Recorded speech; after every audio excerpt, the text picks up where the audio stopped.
Hello BSc second year students, स्वागत है आप सभी का आज की क्लास में। हम यहाँ पे बायोकेमिस्ट्री में पढ़ रहे हैं एंजाइम, और एंजाइम में हम उसके मेन जो वर्ग हैं नई IUB technique international nomenclature of biochemistry के निर्देश अनुसार जो एंजाइमोलॉजी कमीशन है उसके अनुसार जो उसका नामकरण किया गया है, संख्या दी गई है, उसके हम वर्गों को डिस्कस कर चुके हैं। आज अब हम यहाँ पे डिस्कस करते हैं इनकी कैरेक्टरिस्टिक्स, लाक्षणिक गुण या लाक्षणिक लक्षण।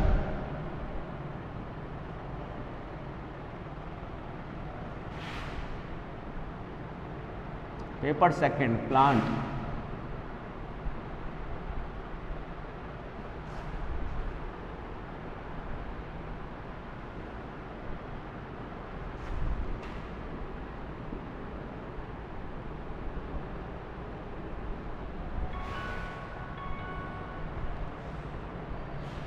ठीक है। इसमें हमारा टॉपिक चल रहा है एंजाइम, और एंजाइम्स में हम यहाँ पे टॉपिक डाल देते हैं कैरेक्टरिस्टिक्स।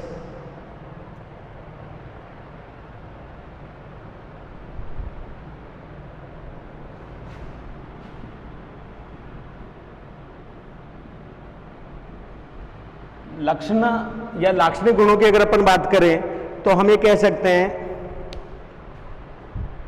कैरेक्टरिस्टिक्स कि एंजाइम जो है वो सबसे पहला कैरेक्टर भी हम ले सकते हैं। बाकी जब हमने इनको पढ़ा था तो हमने एक डेफिनेशन दी थी कि एंजाइम जो है वो क्या है, विशेष जटिल कार्बनिक पदार्थ, और उसमें एक लाइन और हमने बोली थी कि ये किससे बने हुए हैं, प्रोटीनियस सब्सटेंस, जटिल व सरल प्रोटीन से बने हुए यौगिक होते हैं। दूसरा हमने उसके अंदर एक नाम दिया था डेफिनेशन में कि इनमें कैटलिस्ट मतलब उत्प्रेरण की क्षमता होती है। ये अपनी भौतिक व रासायनिक संरचना में परिवर्तन किए बिना संरचना, वो जो रासायनिक अभिक्रिया है उसको क्या कर सकते हैं, उत्प्रेरित करते हैं, उसकी तीव्रता बनाते हैं। दूसरा हमने वहां एक चीज और दी थी कि ये हर प्रकार की रिएक्शन में उत्क्रमणीय भी होते हैं। हालांकि सभी नहीं होते, लेकिन इनमें रिवर्सिबल जो टेंडेंसी है वो भी पाई जाती है। तो यही सारी चीजों को अब हम यहाँ डिस्कस कर रहे हैं इसके एक तरीके से कैरेक्टर्स के रूप में, जिसमें इसकी भौतिक और केमिकल दोनों प्रकार की जो लाक्षणिक गुण है वो इसके अंदर स्पष्ट हो जाएंगे। तो सबसे पहले तो हमारी डेफिनेशन के अकॉर्डिंग पहला पॉइंट तो हम यही ले लेते हैं कि प्रोटीनियस नेचर। तो यहाँ पे हम शॉर्ट में यही कह देते हैं प्रोटीनियस नेचर।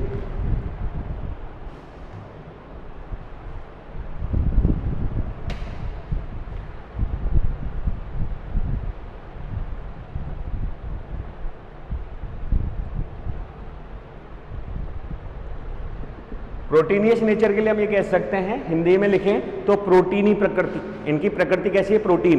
तो हम यहाँ पे एक सिंपल लाइन यही लिख सकते हैं कि सभी प्रकार के एंजाइम्स जो है वो प्रोटीन से बने हुए होते हैं या प्रोटीन के यौगिक होते हैं। इनमें प्रोटीन सरल व जटिल प्रकार के हो सकते हैं।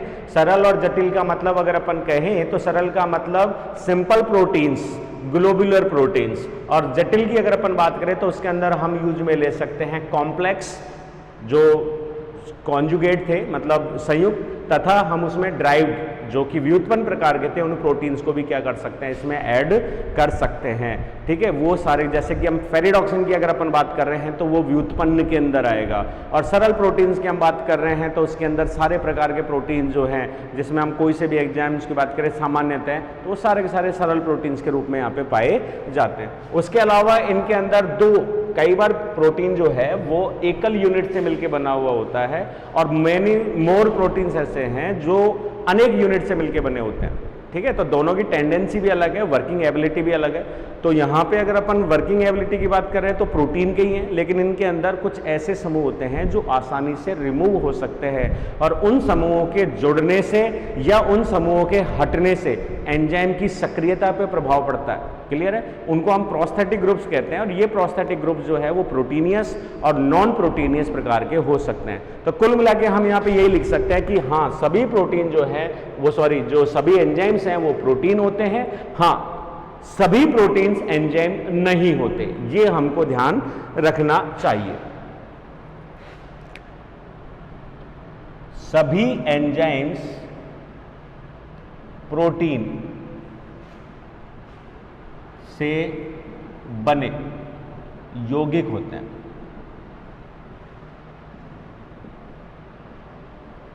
ठीक है,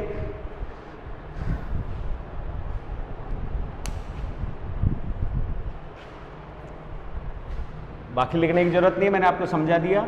इसमें प्रोटीन क्या है, पॉलीपेप्टाइड चेन के अलावा कॉन्जुगेट एंड ड्राइव्ड प्रोटीन भी होते हैं। उसके अलावा यहाँ पे प्रोस्टेटिक ग्रुप के रूप में प्रोटीनियस या नॉन प्रोटीनियस भी होता है। और उसके अतिरिक्त हम यहाँ पे कुछ और सब्सटेंस भी जोड़ देते हैं, और वो सब्सटेंस होते हैं प्रोटीन में, जैसे कि एस, पी, आयरन, ठीक है, कॉपर, ये भी कुछ प्रोस्टेटिक ग्रुप्स होते हैं जो कि इनके अंदर क्या होते हैं, ऐड होते हैं। कंप्लीट। सेकेंड, अब अगर प्रोटीन से बने हुए हैं और जटिल कार्बनिक पदार्थ हैं तो इनका अणुभार भी होना चाहिए। तो दूसरा हमारा पॉइंट आ जाता है high molecular weight, high molecular weight. तो यहां हम इसको लिख सकते हैं उच्च अणुभार, उच्च अणुभार। अगर हम उच्च अणुभार की बात कर रहे हैं तो मॉलिक्यूलर वेट में एक चीज हम यहां पे ऐड कर सकते हैं, कोई भी चीज। एक सिंपल एग्जांपल देखिए कि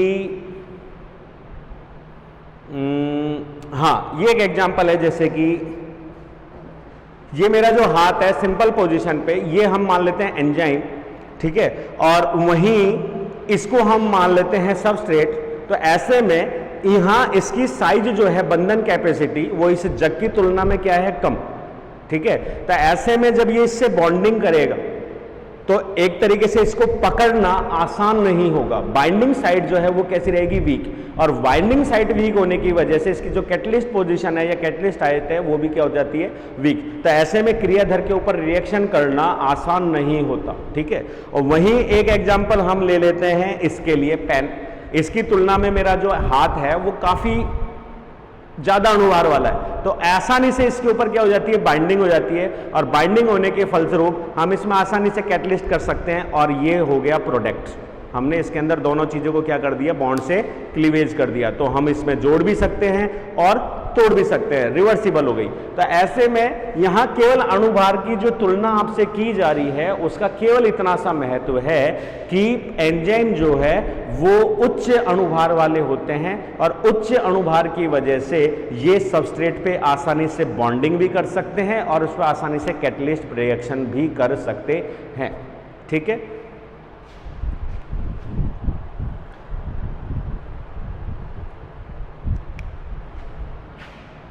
जैसे कुछ एग्जांपल्स दे, फेरिडॉक्सिन,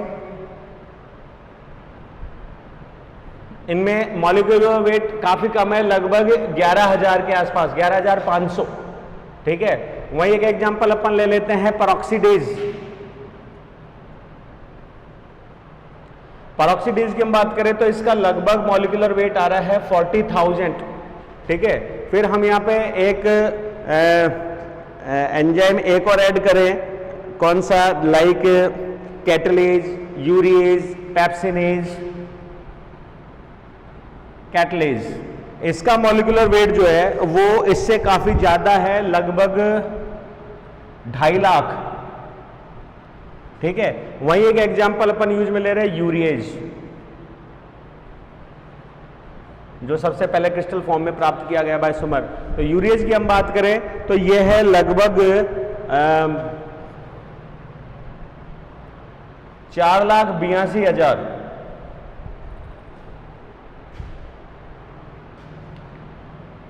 डाल्टन।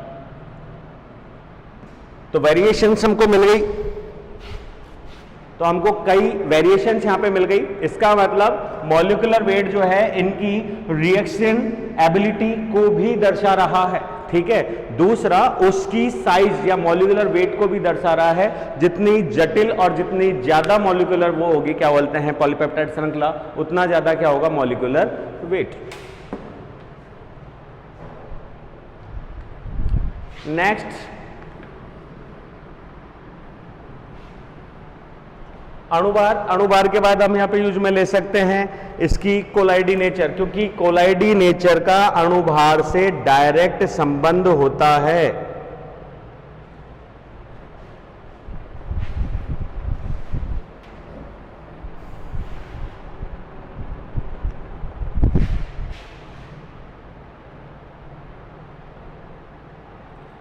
क्योंकि कोलाइडी विलियन ही कह सकते हैं ठोस के लिए, तो क्या कहे इसको कोलाइडी विलियंस की अगर अपन कहें तो कोलाइडी प्रकृति, जैसे कि बेस में विलियंस को भी हम 3 कैटेगरीज में बांट देते हैं।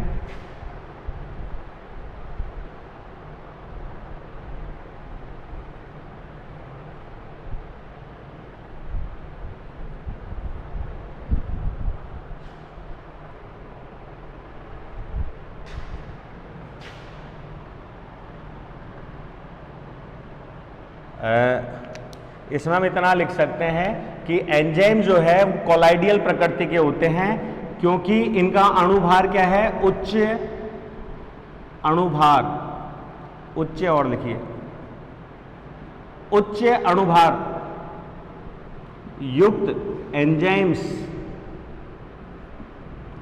कोलाइडी नेचर प्रदर्शित करते हैं।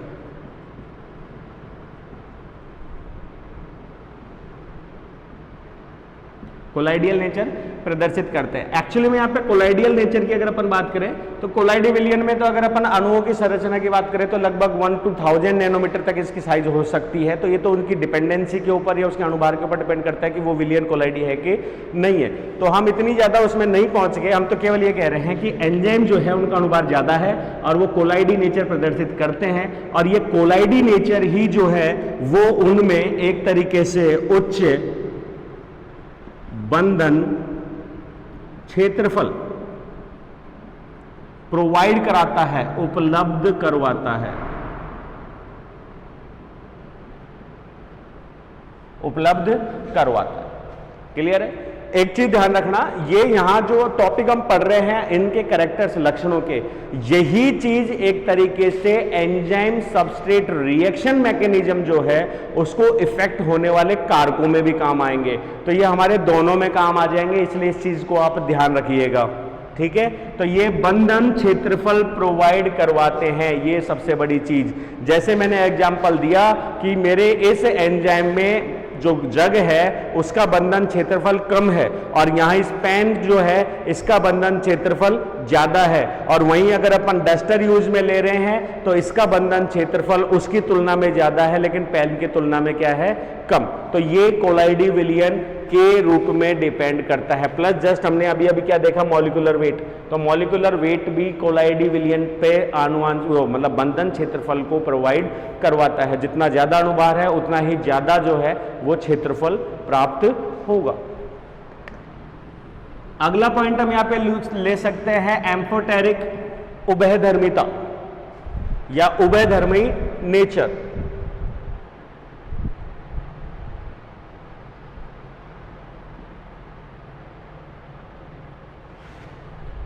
कोलाइडी की हिंदी तो कोलाइडी होती है, इसके लिए मैं उभयधर्मी लिख देता हूं, उभयधर्मी। यहां पे उभयधर्मी का मतलब होता है जिसमें दोनों एसिडिक एंड बेसिक प्रॉपर्टी हो।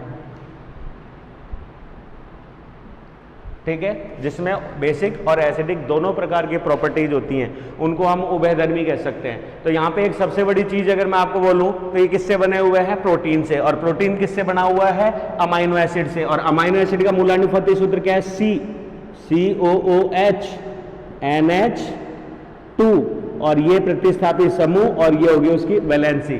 तो यहां पे अगर अपन एमिनो ग्रुप की बात करें तो ये बेस, और यहां पे अगर अपन कीटो ग्रुप उसकी कार्बोक्सिलिक ग्रुप की बात करें तो ये क्या है, एसिडिक नेचर या प्रॉपर्टी शो करता है। और ये दोनों चीजें एसिडिक या प्रॉपर्टी जो बेसिक एसिडिक या उल्टा हो गया, बेसिक या एसिडिक प्रॉपर्टी की हम बात कर रहे हैं वो डिपेंड करती है किसके ऊपर, आर समूह की प्रकृति के ऊपर। क्योंकि यही एक एग्जांपल हम ले लें तो जो हमने अमाइनो एसिड्स देखे जैसे कि एसिडिक, जैसे कि ग्लूटेनिक एसिड एज पर जो क्या बोलते हैं एस्पर्जेनिक एसिड जो हमने यूज में लिए, उनके ऊपर एक एक्स्ट्रा COH ग्रुप ज़्यादा है एमिनो ग्रुप की तुलना में, इसलिए वहाँ पे नाम क्या दिया उनका, मोनो एमिनो डाइकार्बोक्सिलिक समूह। ठीक है, वहीं अगर अपन बेसिक की बात करते हैं जैसे कि आर्जिनिन, जैसे कि लाइसिन, उसके अंदर R समूह में अमोनिया एमिनो ग्रुप ज़्यादा है, तो वहाँ हमने क्या नाम दिया, डाई एमिनो मोनोकार्बोक्सिलिक समूह। तो इस तरीके से R पे डिपेंड करती है। तो उभयधर्मिता गुण इसकी कहां से आ रही है, एमिनो एसिड से। तो यहां पे हम डेफिनेशन में एक हल्की सी चीज ये लिख सकते हैं कि उभयधर्मिता के लिए कि एंजाइम्स में दोनों प्रकार के गुण होते हैं, क्योंकि कम अम्लीय माध्यम या विलयन में H+ तथा कम क्षारीय विलयन में OH- प्रदान करने की क्षमता होती है, प्रदान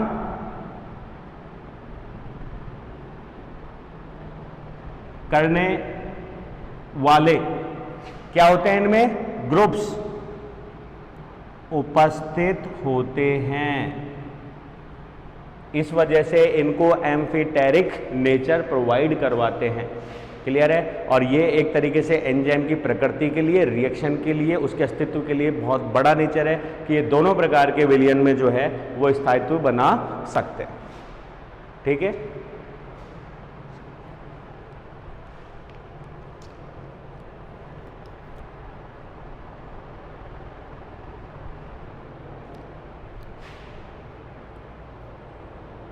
कम अम्लीय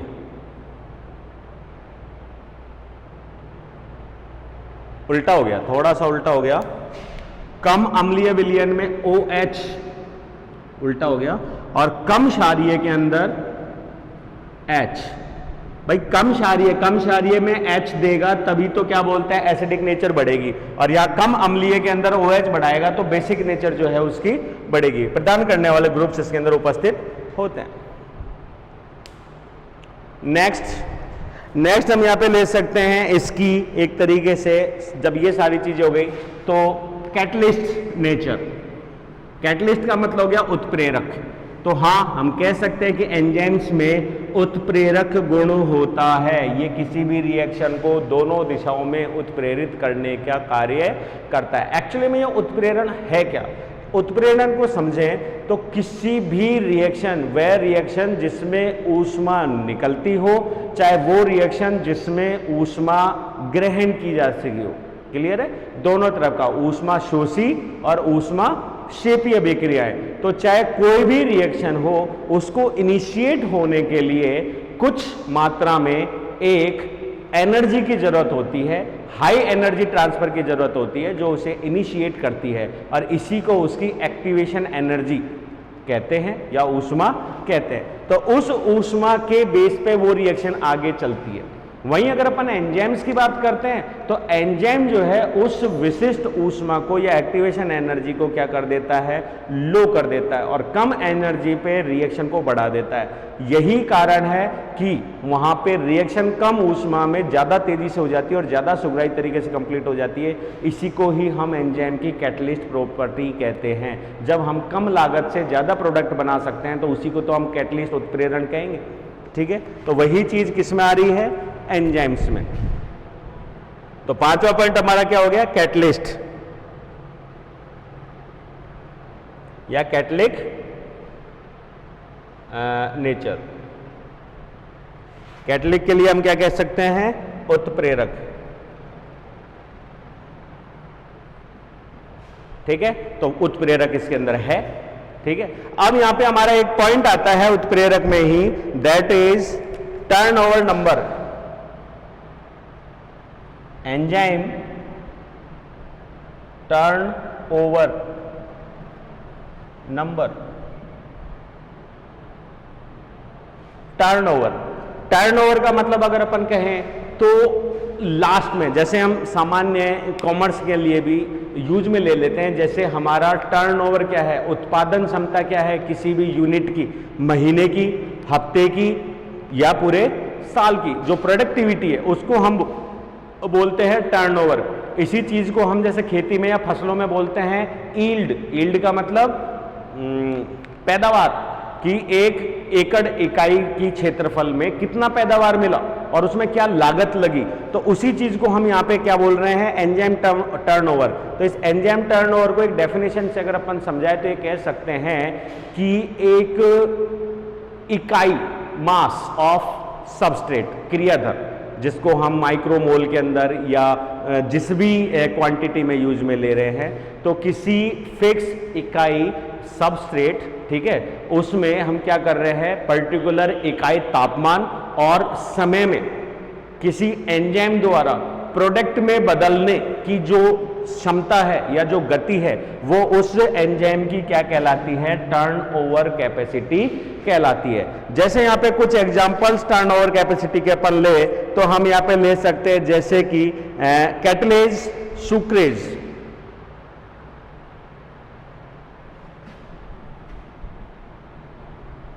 कैटलेज की जब से टर्नओवर कैपेसिटी जो है वो 1 मिनट के अंदर लगभग 50 लाख मॉलिक्यूल जो है वो क्या कर देता है, कैटलिस्ट कर देता है।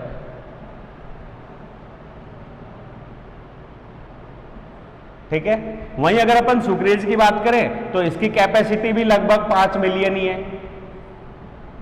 5 मिलियन ही हो गए दोनों, 50 लाख। ठीक है, वहीं एग्जांपल अपन वो ले लेते हैं किसका, जो प्रारंभ में लिया, कार्बोनिक एनहाइड्रेज।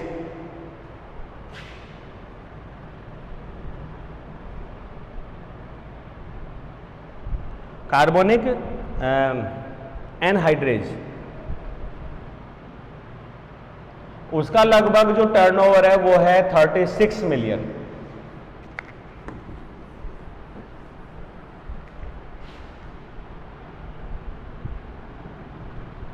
$36 लाख के करीब।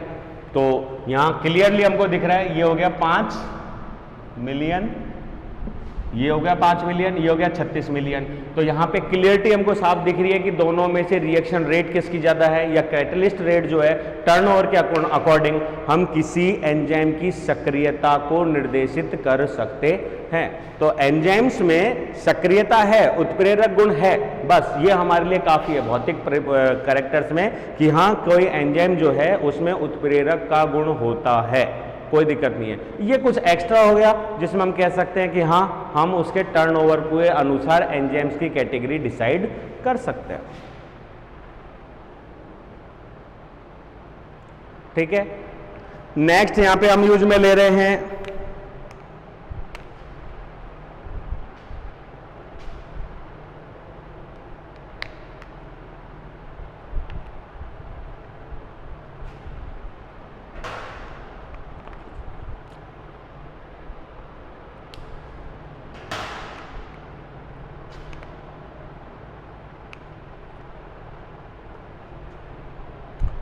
अब यहां पे इसी उत्प्रेरक में हम यूज में ले लेते हैं रिवर्सिबिलिटी, उत्क्रमणीयता।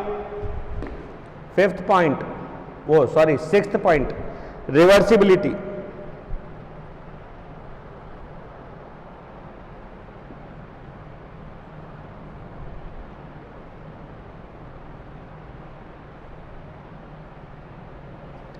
Reversibility of enzyme.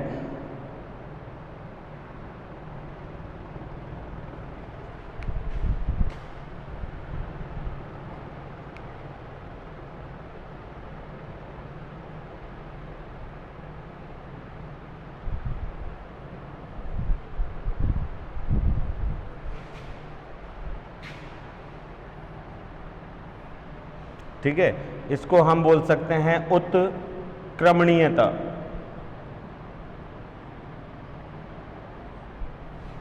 इसको एक सिंपल एग्जांपल से अपन समझें तो जैसे उत्क्रमणीयता के लिए मैं ये कह सकता हूं कि ये हो गया ए और बी कोई प्रोडक्ट था, इसकी रिएक्शन हमने सी से करवाई, यहाँ पे हमने डाला एंजाइम और वो एंजाइम इसको ट्रांसफर कर रहा है, ए को सी के साथ में और बी को अलग कर रहा है। तो यही एंजाइम जो है वो इस डायरेक्शन में गया है, तो यहाँ पे इसकी सांद्रता ये हो गया। इस चीज को हम बोलते हैं रिवर्सिबल, अर्थात जिस दिशा में गया है उसी तरीके से आया है। बस इसमें ये होगा कि एक दिशा में एनर्जी कंज्यूम होगी तो दूसरी दिशा में एनर्जी रिलीज होएगी। क्लियर है? कभी दोनों दिशाओं में भी एनर्जी रिलीज कंज्यूम हो सकती है। तो ऐसे में अगर अपन यहाँ कहें तो ऐसा क्यों हुआ, तो इसका एक कारण है। इसका सबसे बड़ा कारण होता है that is substrate, that is enzyme. जब ये रिएक्शन करते हैं तो ये बनाते हैं प्रोडक्ट प्लस एंजाइम। ठीक है? Substrate plus enzyme plus product plus enzyme. तो ऐसे में जो रिवर्सिबल प्रोग्राम्स हैं या रिएक्शंस हैं उनमें सबसे बड़ी चीज क्या हो रही है कि यहां पे सांद्रता का बहुत बड़ा महत्व होता है। ठीक है? कंसंट्रेशन। ठीक है? वो रिएक्शंस जिसमें एनर्जी कंज्यूम कम होती है, ठीक है, या एनर्जी रिलीज होती है, इस प्रकार की रिएक्शंस जो होती है उसमें कंसंट्रेशन का प्रभाव पड़ता है। अगर कंसंट्रेशन इसकी प्रोडक्ट से इसकी ज्यादा है तो एंजाइम सबस्ट्रेट पर रिएक्शन करेगा और प्रोडक्ट पे चेंज कर देता है, और जब प्रोडक्ट की कंसंट्रेशन रिच होती है तो एंजाइम प्रोडक्ट पे रिएक्शन करके और उसको किस में कन्वर्ट कर देता है? सबस्ट्रेट। क्लियर है? जैसे किसी भी प्रकार के एंजाइम की अगर अपन बात करें, ऐसा नहीं है, कुछ इरिवर्सिबल भी होते हैं, लेकिन जैसे रिवर्सिबल की अगर अपन बात करें तो उस रिवर्सिबल प्रोग्राम के अंदर हम यहां पे कुछ एग्जांपल ले, जैसे कि ग्लूकोज। ठीक है? ग्लूकोज। अब ग्लूकोज के ऊपर अगर हम यहां पे क्या एंजाइम यूज में ले रहे हैं? यहां पे काइनेज। और किसको यूज में ले रहा है? एटीपी मॉलिक्यूल को, और यहां से ट्रांसफर कर रहा है। ट्रांसफरेज का एग्जांपल है, तो यहां पे ट्रांसफर कर रहा है ग्लूकोज 6 फॉस्फेट के रूप में, और यहां पे क्या मिल रहा है? ADP। और यही कंसंट्रेशन रिच होने पर क्या कर देगा? इस फॉस्फेट का ट्रांसफर किस पे कर देगा? एडिनोसिन पे, क्योंकि यहां पे अब ग्लूकोज की तुलना में एडिनोसिन जो है वो फॉस्फेट के लिए ज्यादा ऋणावेशित है, ज्यादा ग्राही है। इस वजह से यही एंजाइम जो है वो ग्लूकोज 6 फॉस्फेट की कंसंट्रेशन बढ़ने पर या एडीपी की कंसंट्रेशन बढ़ने पर ग्लूकोज से फॉस्फेट वापस ट्रांसफर करेगा और इस चीज में एनर्जी रिलीज होगी और ये बन जाएगा एटीपी, जबकि यहां पे एनर्जी कंज्यूम हो रही है। तो इस प्रकार की रिएक्शंस को हम बोलते हैं रिवर्सिबल, उत्क्रमणीय। तो एंजाइम्स में उत्क्रमणीयता होनी चाहिए और एंजाइम्स में होती है। क्लियर है? कैसा भी एग्जाम्पल, जैसे सुक्रेज की एग्जाम्पल लें तो ये हो गया C11H22O11, ठीक है, दैट इज सुक्रोज। और यहां पे एंजाइम आ गया सुक्रेज। ये क्या कर रहा है? एनर्जी कंज्यूम करके C6H12O6 प्लस C6H12O6 एक बना रहा है ग्लूको, एक बना रहा है फ्रक्टोज।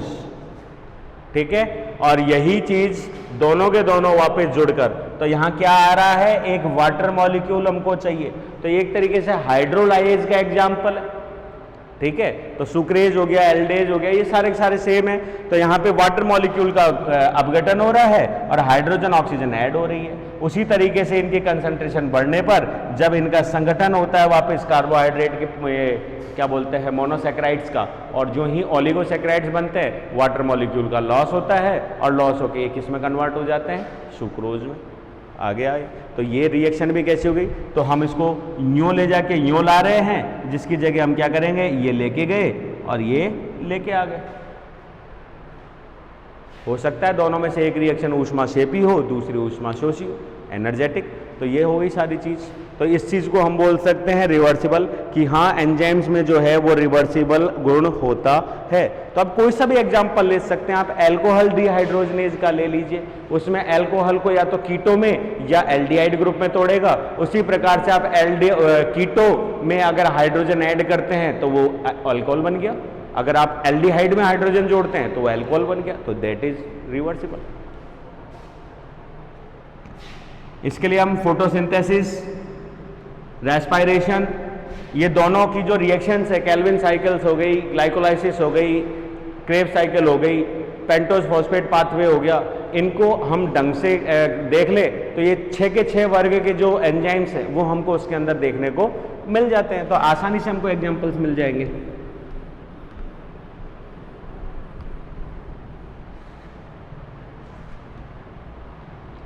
हमको इस टॉपिक को समझना है, रटना नहीं है। अगर याद रखेंगे तो कंफ्यूज होंगे और भूल जाएंगे, इसलिए हमको यहाँ पे सिंपल समझना है।